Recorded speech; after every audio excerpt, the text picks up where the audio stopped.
Izin Kak. Iya Pak. Selamat sore Kak. Sore Pak. Ini mohon maaf ya. Iya. Untuk sepeda kita dilarang masuk. Oh, sekarang. gitu. Iya. Jadi nggak bisa masuk nih Pak? Iya, nggak bisa masuk. Di dalam hanya khusus untuk jogging track aja. Jadi untuk area sepeda paling muternya area luar aja. Jadi mobile gitu. Oke ya. Makasih Pak, nggak apa-apa. Ya, mohon maaf ya. Iya, nggak apa-apa. Makasih ya Pak. Mbak. Ya viewers, kita batal goes nih dalam. Tapi tenang, kita nanti akan ngobrol dengan pengelola GBK. Yuk ikutin saya.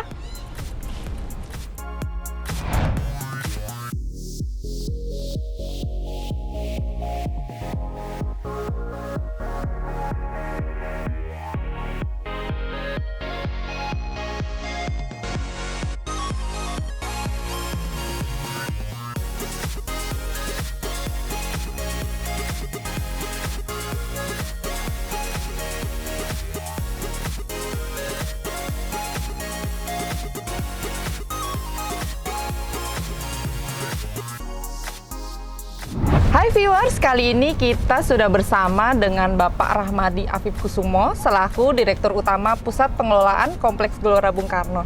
Kita sapa dulu narasumber kita. Halo, kayaknya nggak jadi Pak nih, kayaknya Mas Adi nih. Ya Mas.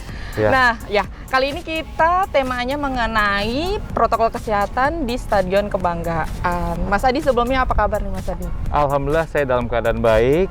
Sebelumnya saya mohon izin untuk buka masker karena kami juga sudah melakukan protokol kesehatan, sudah vaksin 2 kali, dan saya juga baru tes antigen 2 hari yang lalu.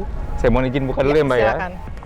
Baik, kabar saya baik dan GBK juga dalam keadaan yang baik. Ya. Mbak, bagaimana kabarnya? Alhamdulillah baik juga. Oke. Mas, ini kita langsung saja. Iya. Kapan sih pertama kali GBK tuh ditutup semenjak pandemi? Oke, jadi GBK itu kan tunduk dengan seluruh aturan yang ada. Jadi sejak awal pandemi berlangsung, GBK pun ditutup.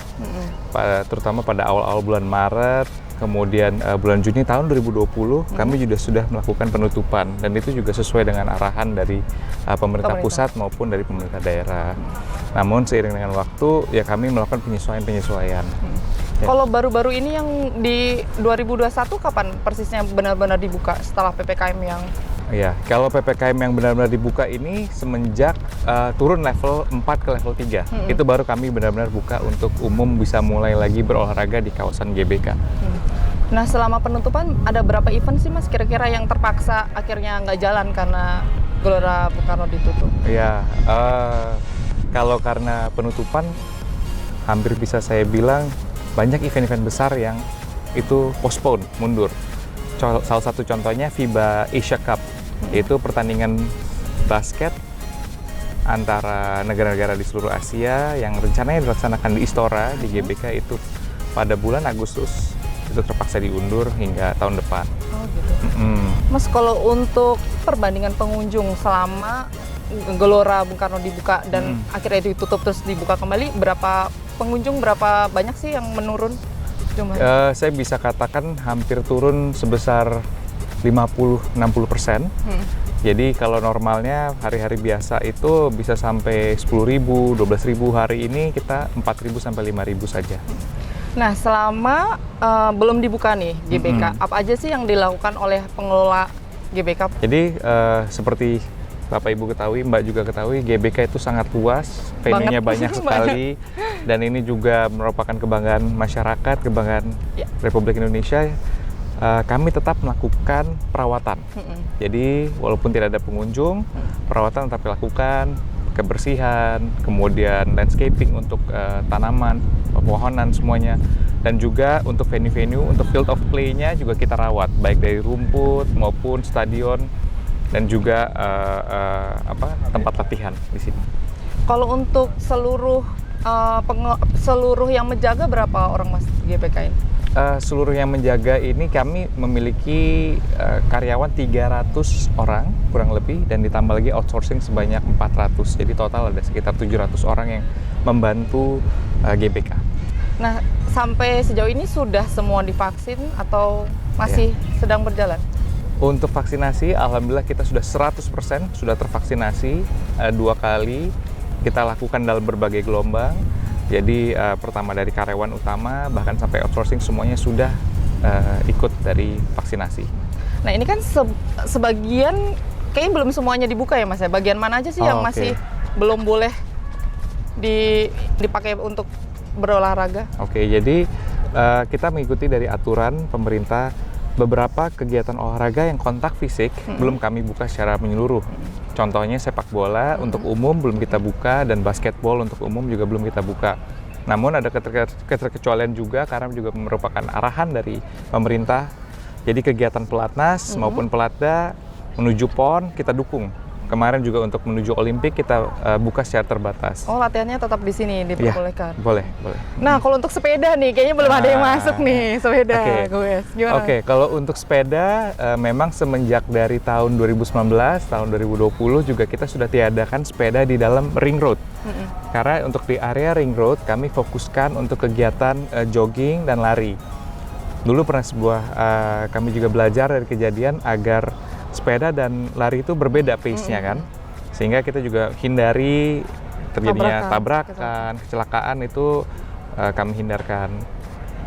Nah, untuk aturan khusus pengunjung GBK selama PPKM itu apa saja Mas yang diterapkan? Oke, jadi sebelum adanya Peduli Lindungi, kami melakukan cek suhu pada pintu masuk, kemudian juga ada juga kuota sistem. Namun seiring dengan waktu sekarang sudah ada Peduli Lindungi. Peduli Lindungi sangat membantu kita untuk menetapkan kuota. Jadi untuk masuk ke areal ring road yang sekarang ini di Stadion Utama itu sudah ada kuotanya dari Peduli Lindungi. Untuk masuk Anda cukup akses dengan scan barcode-nya, check in, dan nanti saat keluar kita check out. Persis kayak ke mall. Nah, kalau nggak salah juga dibatasin ya Mas ya. Tadi kayak masuk kayaknya harus berapa ratus gitu. Saya lupa tadi nanya. Mungkin bukan berapa ratus, kita maksimumnya 3.000 untuk 3.000. masuk di ring road ini. Nah, kan kadang-kadang pasti diharuskan memakai masker nih Mas. Nah, kalau Masnya kayak ada yang bandel, mungkin lari, ngelepas dulu, apa sih yang atau kena sanksi atau seperti apa? Jadi sebenarnya di WHO pun ada disarankan tetap menggunakan masker ya. Tapi untuk demi kita juga sudah cek juga kalau yang namanya lagi heavy running atau apa yang olahraganya cukup berat, memang mau nggak mau harus dibuka maskernya karena kalau ditutup juga berbahaya, Mbak. Iya, betul. Jadi kami di sini itu menghimbau dan juga mengingatkan. Jadi kalau sedang istirahat atau sedang berkaitan dengan orang lain harus memakai masker. Tapi kalau dia sedang olahraga intensif, itu high intensity training, kalau dia lagi olahraga sendiri, kami juga tidak mengharuskan untuk memakai. Waktu awal-awal sekali itu memang sempat ramai, ya tetap harus dipakai maskernya. Tapi sekarang saya yakin semua yang masuk pun juga sudah vaksinasi dengan Peduli Lindungi itu. Nah, kalau sekarang berapa banyak sih Mas pengunjung selama baru-baru ini? Oke, baru-baru Sekitar ini berapa? kalau dari data kami pada weekdays, hari-hari kerja itu 4.000 sampai 5.000 orang per hari. Itu dalam kapasitas dalam jangka waktu 1 hari penuh ya Bu. Jadi 4.000 sampai 5.000 hari biasa. Saat weekend itu mencapai 10.000 hingga 12.000 pengunjung. Oke. Nah, paling banyak kalau berkunjung tuh di kisaran usia berapa ya Mas? Nah, ini yang menarik untuk GBK. Hampir semua kalangan datang ke GBK. Memang sekarang porsi terbesarnya itu di millennials yang datang ke GBK. Walaupun semua usia datang. Dari yang lansia juga suka olahraga di sini. Nah, kalau untuk kawasan GBK-nya sendiri sampai buka dari jam berapa sampai jam berapa sih Mas? Kawasan GBK itu buka dari jam 7 pagi hingga jam 9 malam. Jam 9 malam? Ya. Nah, apakah saat ini GBK masih dimanfaatkan sebagai lokasi vaksinasi massal, Mas? Untuk saat ini? Sentra vaksinasi itu pernah dilaksanakan di GBK dari awal tahun hingga bulan 6 kemarin. Dan di bulan 7 juga masih ada beberapa institusi yang mengadakan, itu sudah selesai.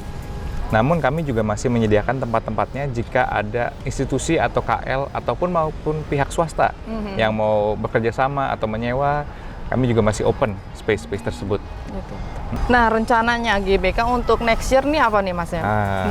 Untuk next year kami terus berdoa, kami juga terus berharap bahwa case ini tetap rendah. Dan syukur-syukur karena kami juga sudah mendengar arahan dari beberapa menteri dan juga pemerintah juga mengatakan agar segera bisa ada konser lagi. Ya.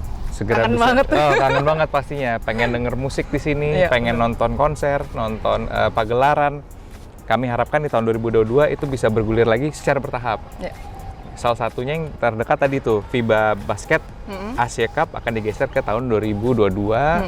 Kemudian juga ada kegiatan konser-konser yang ingin kita mulai lagi di tahun 2022. Nah, selama pandemi ada nggak sih Mas laporan mungkin dari petugas ada kejadian aneh mungkin atau apa gitu yang sampai ke telinga Pak Dirut nih? Apa ya, pertanyaan yang bagus juga. Mungkin yang aneh ya kadang orang waktu awal-awal orang suka datang ke sini karena mereka tahu salah satu tempat ruang terbuka yang hijau tuh di GBK. Jadi mereka kadang terlalu bersemangat. Datangnya berkerumun gitu ya. Pada tahun yang lalu tuh sampai ngantri di luar itu untuk ngantri panjang banget kayak ngantri sembako padahal mau ngantri olahraga. Saking antusiasmenya mencari ruang terbuka saat Covid gitu. Gitu. Siap. Nah, terakhir nih Mas, pesan untuk pengunjung yang ingin berolahraga di GBK, silakan. Mungkin saya titip sekali untuk tetap menjaga protokol kesehatannya. Walaupun saya yakin Anda semua, Bapak, Ibu, Saudara sekalian itu sudah vaksin, datang ke sini sudah siap, gunakan Peduli Lindungi untuk masuk ke akses venue-nya, dan juga tetap saling menghargai satu sama lain. Karena mungkin ada pace yang larinya cepat, ada yang lamban, ada juga yang datang suka foto-foto. Kami juga memperbolehkan kok semuanya untuk melakukan kegiatan-kegiatan itu di sini, tapi juga tolong hargai privasi yang lain di sini. Itu saja yang ingin saya sampaikan. Mari kita cintai GBK-nya. Jangan dirusak ya. Ya, saya yakin semua juga saling jaga. Di sini apa-apa kalau ada yang kurang, rata-rata masyarakat langsung kirim tuh informasi ke sosmed langsung kami. Ya? Iya. Ada kehilangan apa atau apapun mereka langsung lapor. Iya. Makasih ya Mas ya. Makasih juga. Makasih.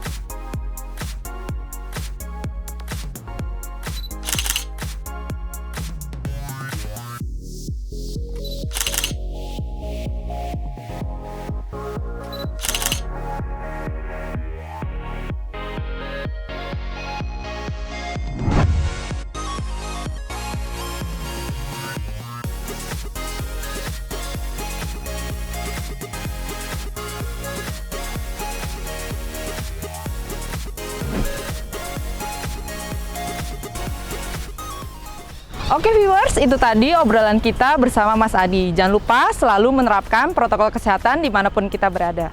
Saya Siartada, undur diri dari Bincang Online kali ini. Sampai jumpa minggu depan. Dadah!